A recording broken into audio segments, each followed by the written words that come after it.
नमस्कार, सवाल इंडिया में आपका बहुत बहुत स्वागत है। मेरा नाम है अंकित त्यागी। इस वक्त आप एनडीटीवी इंडिया के साथ हैं।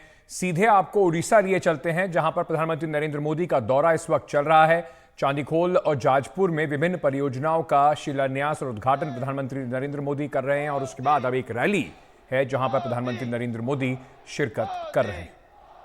मोदी मोदी मोदी बंधुगण, आमर प्रिय प्रधानमंत्री आम सहित उपस्थित हेले। वर्तमान आमर प्रधानमंत्री को स्वागत करने उड़ीसा महत्वपूर्ण स्टेट है। भारतीय जनता पार्टी के मिशन 400 में उड़ीसा एक महत्वपूर्ण स्टेट है, जहां से भारतीय जनता पार्टी चाहेगी कि ज्यादा से ज्यादा बढ़त बनाए। प्रधानमंत्री नरेंद्र मोदी आचार संहिता से पहले ताबड़तोड़ एक के बाद एक परियोजनाओं का हर राज्य में, खासतौर से उन राज्यों में जहां पर भारतीय जनता पार्टी को चुनाव के तौर पर अहमियत वो रखते हैं, वहां पर भारतीय जनता पार्टी के प्रचार के लिए और 2024 के चुनाव के लिए प्रधानमंत्री नरेंद्र मोदी का रैलीज का जो दौरा है वो शुरू हो चुका है। खास फोकस जो इस बार रहा है वो साउथ इंडिया और ईस्ट इंडिया पे है, जहां पर आप देख रहे हैं कि उड़ीसा में इस वक्त प्रधानमंत्री नरेंद्र मोदी अपनी एक रैली को संबोधित करने वाले हैं। श्री अमर नायक समर्थन करछंती मोदी। चलिए, प्रधानमंत्री नरेंद्र मोदी की वो लाइव तस्वीरें इस वक्त आप देख रहे थे, लेकिन एक बड़ी खबर जो है वो कोलकाता के हाईकोर्ट जज जस्टिस अभिजीत गंगोपाध्याय के इस्तीफे की खबर है। उन्होंने आज अपने पद से इस्तीफा देने के बाद भारतीय जनता पार्टी में शामिल होने का ऐलान कर दिया।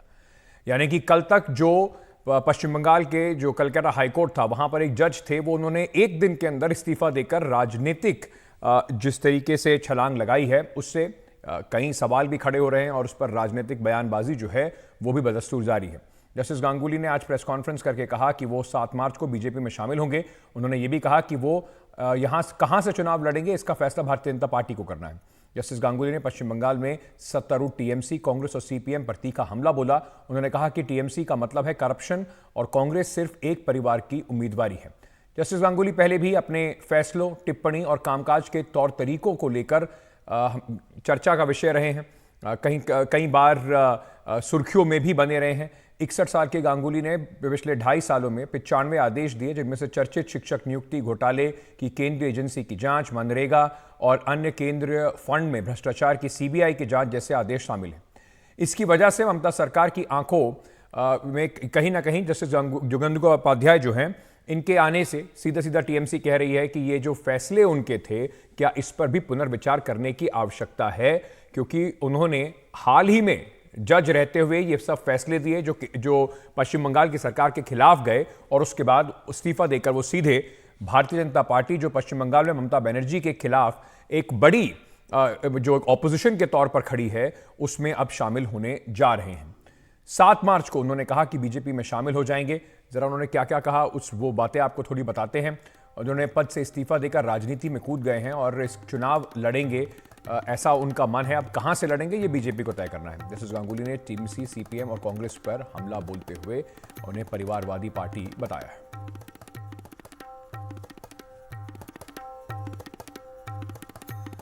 Maybe on 7th in the afternoon, there is a tentative program when I'll join BJP. तो क्यों सुर्खियों में बने रहे अपने कार्यकाल के दौरान, एक जस्टिस के दौरान, कार्यकाल के दौरान क्यों ऐसा रहा कि जस्टिस गंगोपाध्याय के जो फैसले थे वो सुर्खियों में बने रहे?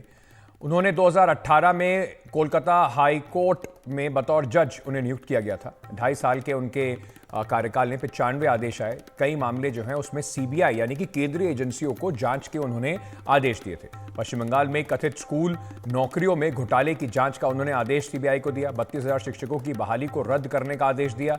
डिवीजन बेंच ने इस फैसले पर रोक लगाई थी।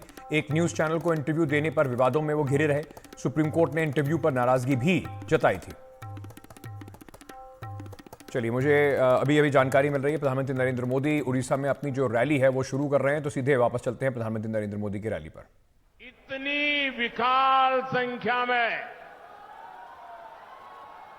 जहां भी मेरी नजर जाती है, उत्साह और उमंग से भरे मेरे भाई बहन दिखाई दे रहे हैं। इतनी विशाल संख्या में आपका यहां आना, ये पूरब का मूड दिखाता है।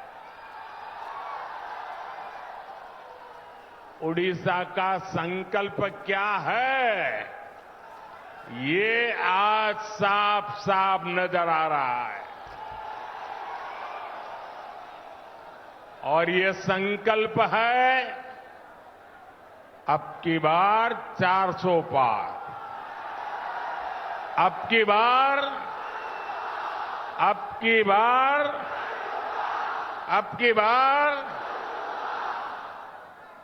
400 पार का संकल्प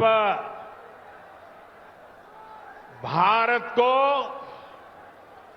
दुनिया की तीसरी बड़ी आर्थिक ताकत बनाने वाला है। 400 पार का संकल्प देश में एक मजबूत और निर्णायक फैसले लेने वाली सरकार फिर एक बार बनाने के लिए है। 400 पार का संकल्प किसान, नौजवान, नारी शक्ति और गरीबों का जीवन बदलने के लिए है। इसमें पूर्वी भारत की, उड़ीसा की बहुत बड़ी भूमिका होने वाली है। जरा एसपीजी के लोग, ये दो बच्चे कुछ चित्र लेकर के आए हैं, अगर उनको इतराज न हो, देना चाहते हैं तो एसपीजी के लोग जरा कलेक्ट कर लें, वरना ये ऐसे ही उनके हाथ को दर्द होता रहेगा। आपके प्यार के लिए, आपके शुभकामनाओं के लिए पीछे अपना एड्रेस लिख दीजिए, मैं चिट्ठी लिखूंगा। आप पीछे अपना एड्रेस लिख दीजिए। जरा एसपीजी के लोग कलेक्ट कर लीजिए उनसे, अपना आता पता लिख दीजिए। भैया लिख दिया है तो लिख दीजिए, मैं जरूर आपको चिट्ठी लिखूंगा। अब हाथ नीचे करिए, हां दर्द हो जाएगा। उड़ीसा की धरती में तो रग रग में कला भरी पड़ी है जी।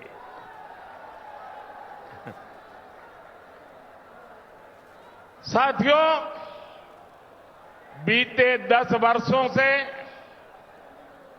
भाजपा सरकार यहां उड़ीसा में अभूतपूर्व निवेश कर रही है। साथियों, हमारा प्रयास है कि उड़ीसा विकसित भारत का भी गेटवे बने। एक प्रकार से उड़ीसा विकसित भारत, आत्मनिर्भर भारत को ऊर्जा दे रहा है। चलिए, तो प्रधानमंत्री नरेंद्र मोदी इस वक्त उड़ीसा में अपनी रैली को संबोधित कर रहे हैं, लेकिन महत्वपूर्ण विषय है जस्टिस गंगोपाध्याय का जो इस्तीफा हुआ उसके बाद वो भारतीय जनता पार्टी में इस तरीके से शामिल हुए, कई सवाल उस पर उठते हैं। उस पर चर्चा के लिए इस वक्त हमारे साथ चिराग गुप्ता जुड़ रहे हैं, एडवोकेट हैं, और हमारे साथ आलोक वत्स साहब जुड़ रहे हैं, बीजेपी के नेता हैं, शमीम अंसारी समर्थक हैं टीएमसी के। आप सभी का बहुत बहुत शुक्रिया, स्वागत। सबसे पहले मैं आपसे ही पूछना चाहूंगा अंसारी साहब, अगर कोई भी व्यक्ति पब्लिक लाइफ में है और उसकी इच्छा होती है एक्टिव पॉलिटिक्स में आने की, तो उसमें ऐतराज क्या है? शमीम अहमद साहब, नाम जरा करेक्ट कर। शमीम अहमद जी बताएं। जी, ऐतराज कोई नहीं है। ऐतराज उनको जो है, ये फंडामेंटल राइट के अंदर हैं, वो जज रहना चाहते हैं या वो पॉलिटिशियन बनना चाहते हैं, ये दोनों हैं। लेकिन एक पद पे रह करके ऐसे आदमी को, क्योंकि जब ये काला कोट कोई आदमी पहन लेता है तो फिर वो किसी पार्टी का नहीं होता है, बल्कि वो संविधान का जो है वो ये होता है, रक्षक बन जाता है और न्याय का दाता बन जाता है। और इस न्याय के दाता को फिर जो है दो चश्मे नहीं होते इसकी आंख पर। इसकी आंख के ऊपर में बस ये होता है कि इंसाफ कैसे डिलीवर किया जाए, जल्द किया जाए और आसानी से किया जाए। ये है कोर्ट, और जो है जिस पद पे वो बैठे थे। लेकिन इस पद पे बैठे हुए उनके जो फैसले पीछे गुजरे हैं, अब तो ऐसा लगता है कि कोर्ट में अब याचिका दायर करना चाहिए सुप्रीम कोर्ट में, इनके जितने पिछले फैसले जो इन्होंने लिए हैं, अगर उसमें कोई संवेदनशीलता है, अगर कोई पार्टी नाराज है, तो उसको री हियरिंग का चांस मिलना चाहिए। ठीक है, तो आपको लगता है कि जो इनके फैसले हैं, क्योंकि इनका जो अब एक्शन रहा है उससे सवालों के घेरे में आ गए आलोक वत्स साहब, सवाल तो ये जरूर उठेगा, क्या कुछ कूलिंग ऑफ पीरियड नाम की चीज नहीं होनी चाहिए? कल तक जो व्यक्ति पॉलिटिकली सेंसिटिव मामलों में इस तरीके के फैसले दे रहे हैं, जो एक पार्टी, जाहिर सी बात है जब भी जजेस फैसला देंगे एक पार्टी हारेगी एक पार्टी जीतेगी, लेकिन अगर उसमें सरकार के ऊपर हमेशा कटाक्ष किया गया, सरकार के खिलाफ फैसले दिए गए और उसके बाद तुरंत इस्तीफा आज और कल बीजेपी अगर वो ज्वाइन कर लेते हैं, तो सवाल तो उठेंगे ही कि क्या उनके फैसले पॉलिटिकली मोटिवेटेड थे? देखिए अंकित, राइट टू फ्रीडम के तहत ये कहीं भी जा सकते हैं। जस्टिस रहना पसंद करें या ना करें, ये सब इनके प्रोगेटिव में आता है। लेकिन ये एक बात जरूर है कि पद पर रहते हुए इन्होंने कुछ ऐसे काम किए जिस पर इनको चीफ जस्टिस ऑफ इंडिया ने भी उसको संज्ञान में लेकर इन पर एक तरीके से इनसे केस विड्रॉ कर लिया और इनको रिप्राइंड किया कि साहब आप टीवी इंटरव्यू वगैरह नहीं दे सकते हैं। कुछ तो लक्ष्मण रेखा इन्होंने लांघी, लेकिन जिस तरीके से वहां करप्शन का माहौल है पूरे वेस्ट बंगाल में, उस पर जो इन्होंने फैसले दिए वो तो अभूतपूर्व फैसले थे और वो तर्कसंगत फैसले थे, क्योंकि जिस तरीके का वहां स्कैम्स हुआ, अनअर्थिंग ऑफ मनी हुआ और म्युनिसिपैलिटी के बहाली में, टीचर्स के बहाली में, नॉन टीचिंग स्टाफ के बहाली में जिस तरीके से पैसे का मामला आलोक जी, जो फैसला, जिस फैसले से बीजेपी को फायदा हो वो ऐतिहासिक, जिससे बीजेपी को फायदा ना हो वो आप कह रहे हैं कि लक्ष्मण रेखा लांघ गए, जहां पे चीफ जस्टिस ने भी उनके बारे में कुछ कहा। तो क्या ये क्यों ना ये मान लिया जाए कि इनके सारे फैसले रिव्यू होने चाहिए? मैंने क्या कहा, जो फैसले इन्होंने दिए वो तर्कसंगत थे, लेकिन कुछ इन्होंने एक्टिविटी जो किए उस पर इनको रिप्राइंड किया गया, जो एज अ जज इनको नहीं करना चाहिए था। वो मैंने नहीं किया, चीफ जस्टिस ऑफ इंडिया ने उस पर रिप्राइंड किया। बिल्कुल आप ठीक कह रहे हैं, तो उस लिहाज से बिल्कुल ठीक कह रहे हैं आप। चिराग गुप्ता जी, आप लॉयर हैं, इसी फ्रेटर्निटी से आते हैं, कहीं ना कहीं ऐसा आपको नहीं लगता कि अब लोग इस बात से, बाकी जजेस के, लॉयर्स के जो फैसले होते हैं या जो बातचीत होती है उसको संदेह के घेरे में डाल के देखेंगे कि कुछ इन्हें पॉलिटिकल फायदा तो नहीं मिल रहा? बार बार ये बात उठती रही है कि क्या इतने उच्च पद पे बैठे हुए लोगों को, कॉन्स्टिट्यूशनल पोजीशन पे बैठे हुए लोगों को, खासतौर से जजेस को, अगर पॉलिटिक्स में आना है तो उसके लिए कुछ कूलिंग ऑफ पीरियड नहीं होना चाहिए? ऐसा तो नहीं हो सकता कि कल इस्तीफा और आज आप पहुंच जाएं बीजेपी में? अंकित जी, मैं आपके कार्यक्रम में कई बार शामिल हो चुका हूं और मेरा नाम चिराग नहीं विराग है, शायद कुछ गलती आपकी तरफ से हो गई होगी। मुझसे गलती हुई सर, उसके लिए मैं माफी चाहूंगा। नहीं कोई दो तीन बातें हैं। एक तो भाजपा के पूर्व नेता, मंत्री, सीनियर एडवोकेट अरुण जेटली जी ने जजों के पोस्ट रिटायरमेंट असाइनमेंट्स पर गंभीर चिंता व्यक्त करते हुए न्यायपालिका के लिए बड़ा खतरा बताया था। ये एक सैद्धांतिक बात है जो सभी जजों पे लागू होती है। दूसरा, संविधान के अनुच्छेद 50 में कहा गया है कि जुडिशरी और जो एग्जीक्यूटिव है उसके बीच में सेपरेशन होगा। सरकार और न्यायपालिका के बीच में एक लक्ष्मण रेखा बनी रहनी चाहिए। ये न्यायपालिका और सरकार दोनों के लिए जरूरी है। ये दूसरी बात है। और तीसरी बात ये है कि पश्चिम बंगाल, जो कि किसी जमाने में भारत में नवजागरण का बहुत बड़ा केंद्र था, और वहां से दोनों तरह से डिस्टर्बिंग खबरें आ रही हैं कि जहां पर संदेश खाली में नेताओं का और अपराधियों का और सरकार का गठजोड़ हो गया। यह चिंताजनक बात है। और उसके जवाब में हाईकोर्ट के जज विपक्ष की भूमिका निभाने लगे, वो ज्यादा चिंताजनक है। और बार बार दो तरीके की बात होती है, एनजेएसी की बात होती है, जहां बोला जाता है कि जजों की नियुक्ति प्रणाली को और न्यूट्रल करने की जरूरत है। और अभी जब कॉलेजियम सिस्टम से अपॉइंटमेंट के बावजूद भी अगर उनका राजनीतिक व्यक्तित्व इतना मुखर है, मैं समझता हूँ चिंताजनक है। मुख्य सवाल कूलिंग ऑफ पीरियड नहीं है, मुख्य सवाल दो हैं। पहला कि उनका त्यागपत्र देने से पहले ही उन्होंने अपनी राजनीतिक इच्छाएं जाहिर कर दी। उनका त्यागपत्र न दिया था उन्होंने, न ही उसका त्यागपत्र स्वीकार किया गया था। ये एक पहली चिंताजनक बात है, क्योंकि कूलिंग ऑफ पीरियड की बात तो बाद में आएगी। दूसरी बात यह है कि वो जब पद में थे और पद में रहते हुए उनके जो फैसले थे, जिन फैसलों पर डिवीजन बेंच ने, सुप्रीम कोर्ट ने, सभी ने चिंता जाहिर की थी, वो उन फैसलों पर निश्चित तौर पर रिव्यू होना चाहिए। क्योंकि जो अदालतें हैं, उनका जो रसूख है वो कानून के साथ साथ जजों की भूमिका पर निर्भर करता है। अभी सुप्रीम कोर्ट के 7 जजों ने फैसला देकर 5 जजों के पुराने फैसले को बदला है, जिसमें पीवी नरसिंहा राव वाले फैसले को बदला है। तो उन्होंने इतने पुराने 25 साल पुराने फैसलों को बदला है। तो अभी के जो लेटेस्ट इनके फैसले, जिन फैसलों से कहीं से एक उनकी न्यायिक अनुशासन की उन्होंने अवहेलना किया है और वेस्टेड इंटरेस्ट की वजह से किया है, इसलिए मुझे निश्चित तौर पे लगता है कि उनके जो पुराने फैसले हैं उन पर सुप्रीम कोर्ट को निश्चित तौर पर रिव्यू करने की जरूरत है। विराग साहब, बहुत बहुत शुक्रिया। मेरे पास थोड़ा समय क्योंकि कम है, प्रधानमंत्री नरेंद्र मोदी के रैली पे हम लोग को जाना पड़ा था, लेकिन जो बात आपने कही मुझे लगता है कि उससे बेहतर नहीं हो सकता। एक आत्मचिंतन जिस तरीके का होना चाहिए पूरी लीगल फ्रेटर्निटी को, उसको बहुत बढ़िया से संक्षेप में आपने सामने रखा है और बेबाकी से इस बात को रखा है। और हमें भी उम्मीद यही है कि देखिए, सबसे ज्यादा लोग, हर आदमी यही कहता है कि जब कहीं सब जगह से उम्मीद टूट जाती है तो आखिरी उम्मीद उनकी न्यायपालिका में होती है। अगर न्यायपालिका से भी लोगों को कहीं ना कहीं संदेह अगर रहेगा तो ये देश के लोकतंत्र के लिए एक बहुत बड़ी दुखद और चिंता की बात जरूर होगी। आप तीनों का बहुत बहुत शुक्रिया हमारे साथ जुड़ने के लिए। मेरे पास समय कम है, मैं माफ़ी चाहूँगा आप लोगों से, क्योंकि बीच में हमें लाइव इवेंट्स पे जाना पड़ गया। एक छोटा सा ब्रेक ले रहे हैं, ब्रेक लेके वापस आ रहे हैं, खबरों का सिलसिला जारी है।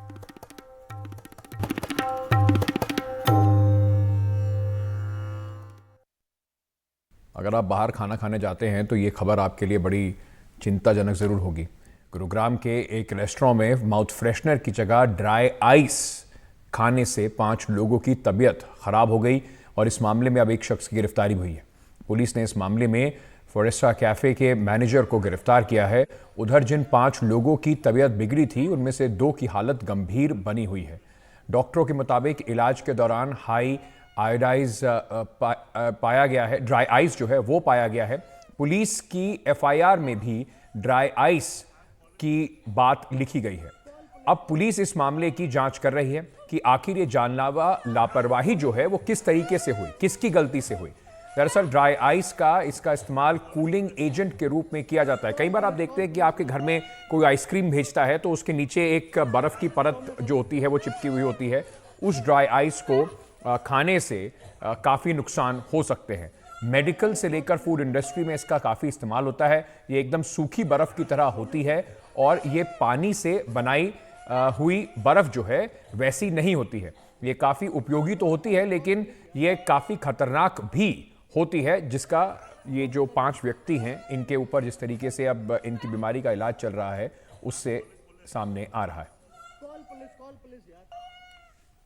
देने के बाद जो रेस्टोरेंट मालिक और स्टाफ के खिलाफ मुकदमा दर्ज करके आगे की कार्रवाई शुरू की गई। किन किन धाराओं के तहत मामला दर्ज किया गया है? अभी हमने प्राइमा फेसी धारा 328 और 120 बी के तहत मुकदमा दर्ज किया है। इस मामले में कुछ रेस्टोरेंट के पूछताछ के लिए भी बुलाया गया है? पूछताछ की जा रही है। इसके अलावा रेस्टोरेंट का जो मैनेजर था उसको हमने इस मामले में अरेस्ट भी किया। मैनेजर के अलावा और किसी को भी?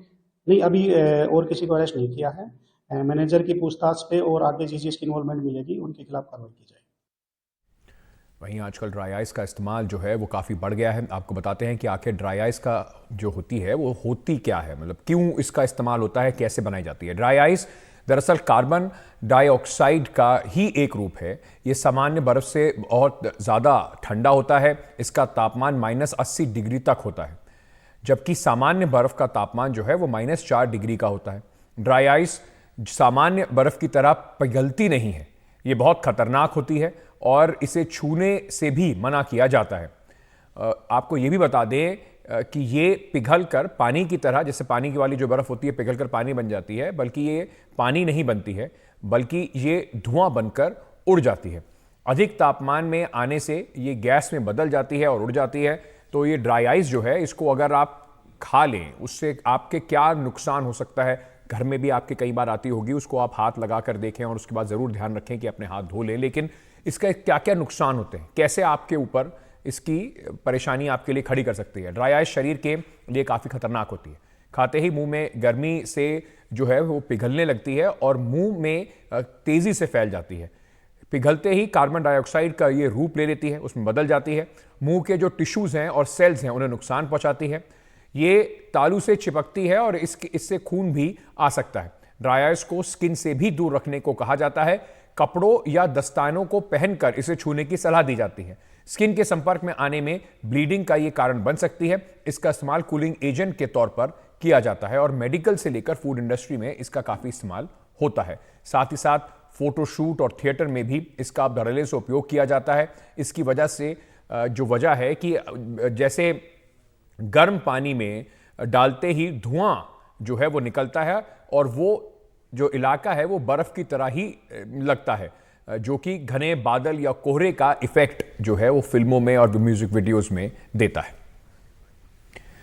इस पर ज़्यादा जानकारी जो है इस पूरे केस पर कि अब क्या आगे कार्रवाई होगी, पुलिस क्या प्लान ऑफ एक्शन कर रही है, हमारी सहयोगी इशिका ने वहां पर पुलिस के वरिष्ठ अधिकारियों से बातचीत की। ये पूरा मामला क्या है, अगर आप हमें एक बार वो बताएं, और अभी तक कितना एक्शन लिया गया है पुलिस के द्वारा? ये हमारे पास कंप्लेंट आई थी कि 2 तारीख की रात को कुछ लोग, ये ला फॉरेस्टा रेस्टोरेंट है सेक्टर 90 में, यहाँ खाना खाने गए थे।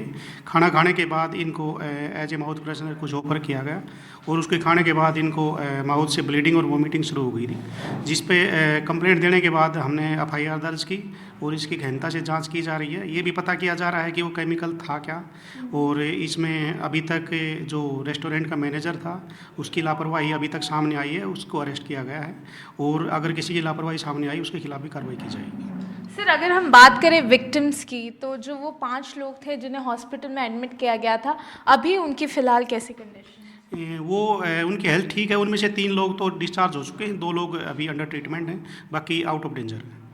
सर, मेरा आखिरी सवाल आपसे यही है कि ये जो आपने अभी तक एक्शन लिया है, आज एक अरेस्ट हुआ है, सर ये आगे की कार्रवाई कैसी रहेगी? कौन कौन से बाकी लोग हैं जो आप अभी जितनी भी पूछताछ हुई है उसमें दोषी पाए गए हैं, और उन पर कब तक कार्रवाई हम एक्सपेक्ट कर सकते हैं? ये देखो, हमारी इन्वेस्टिगेशन का मैटर है। मैं आपको ये एश्योरेंस दे सकता हूँ कि जिसकी लापरवाही रही होगी उनके खिलाफ कार्रवाई की जाएगी।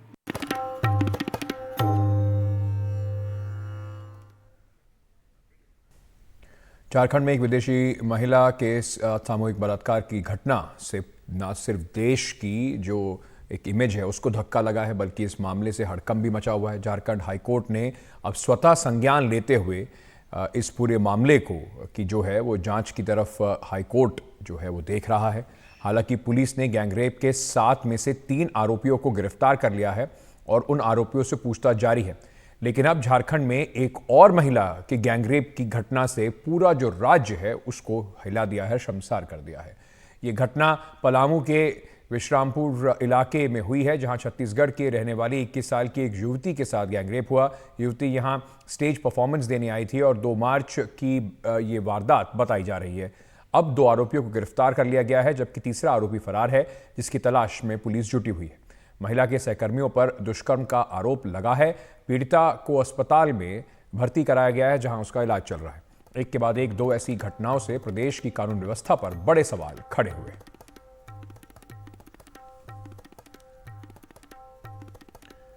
महिलाओं के लिए कितना सुरक्षित हमारा देश है, उसकी एक और घटना उत्तर प्रदेश के शाहजहांपुर से देखने को मिली। एक युवक ने SP ऑफिस में घुसकर आत्मदाह करने की कोशिश की। इस युवक ने दफ्तर में घुसकर खुद को आग लगा ली, जिसके बाद SP ऑफिस में हड़कंप मच गया। आनंद में पुलिसकर्मियों ने कंबल की मदद से आग बुझाकर युवक को अस्पताल भेजा, लेकिन इस मामले को शाहजहांपुर SP ने कहा है कि वो इसकी वजहों का पता लगाने की कोशिश कर रहे हैं।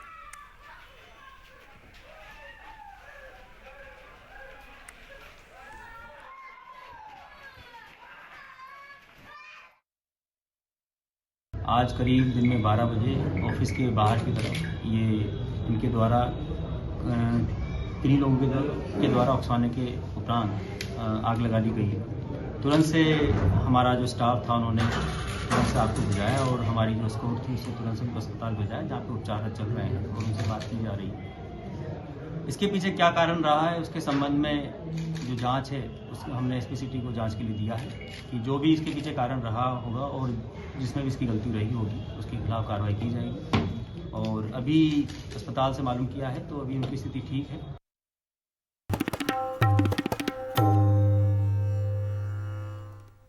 लोकसभा चुनाव से पहले गुजरात में कांग्रेस को एक झटका लगा है। कल पार्टी के कद्दावर नेता और पूर्व गुजरात अध्यक्ष पोरबंदर से विधायक अर्जुन मोढवाडिया और अमरीश ढेर ने पार्टी से इस्तीफा दे दिया और आज इन दोनों नेताओं ने भारतीय जनता पार्टी का दामन भी थाम लिया।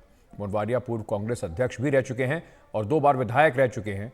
तीसरी बार वे कांग्रेस के ही टिकट पर 2022 में जीते थे।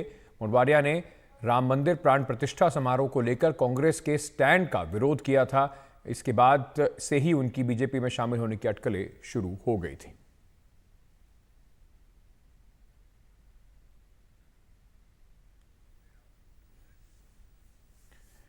चलिए, आज के लिए सवाल इंडिया का मैं इतना ही। खबरों का सिलसिला एनडीटीवी इंडिया पर जारी है, बने रहिए हमारे साथ।